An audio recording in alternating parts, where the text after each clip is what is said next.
Hello guys, আসসালামু আলাইকুম। কেমন আছেন আপনারা সবাই? সংসারের টুকিটাকি জিনিস কেনার জন্য আজকে আমি মার্কেটে যাচ্ছি। তো কি কি কিনবো সব কিছুই আপনাদের সাথে শেয়ার করব। চলুন।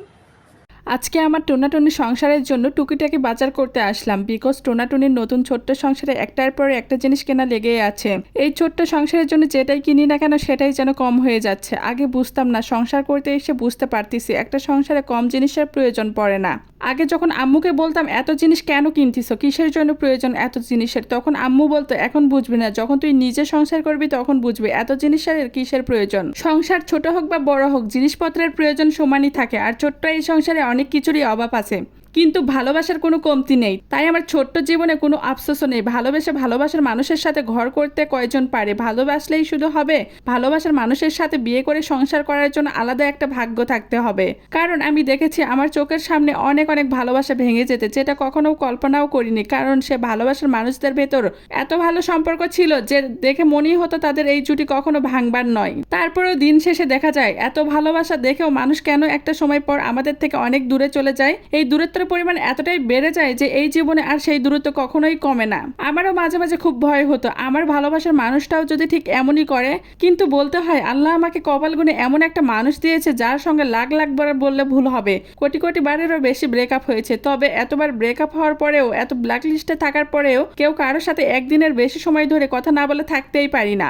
ভালোবেসে দুইজনকে পছন্দ করে বিয়ে করেছি, তাই একটু হিসাব করেই চলতে হবে আমাদের। সবচেয়ে বড় কথা কি জানেন, নতুন সংসারে অনেক কিছুরই অভাব থাকতে পারে, তবে সুখের কোনো অভাব নেই।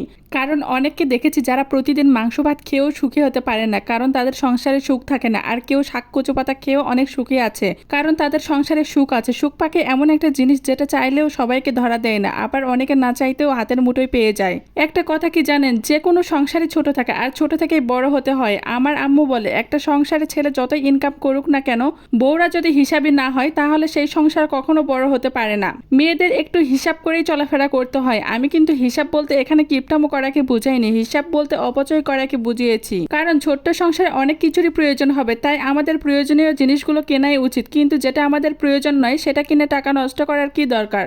কারণ যখন কোনো জিনিসের প্রয়োজন হবে ওই অপচয় করার জন্য আর প্রয়োজনীয় জিনিস কিনতে পারবো না। আর যেহেতু বলেছে আমার ছোট্ট সংসার, তাই আমার সংসারে বিলাসিতার পরিমাণও খুব কম। তাতে কি হয়েছে, সুখের দিক দিয়ে 100% আমি সুখী।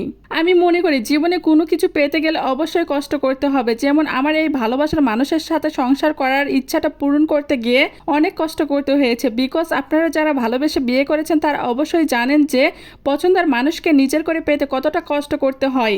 ফ্যামিলিকে বোঝানো, সবাইকে বুঝিয়ে শখের পুরুষকে নিজের করে রাখা কতটা যে কঠিন, যে পাইছে সে বোঝে আর যে পায়নি সেও বোঝে।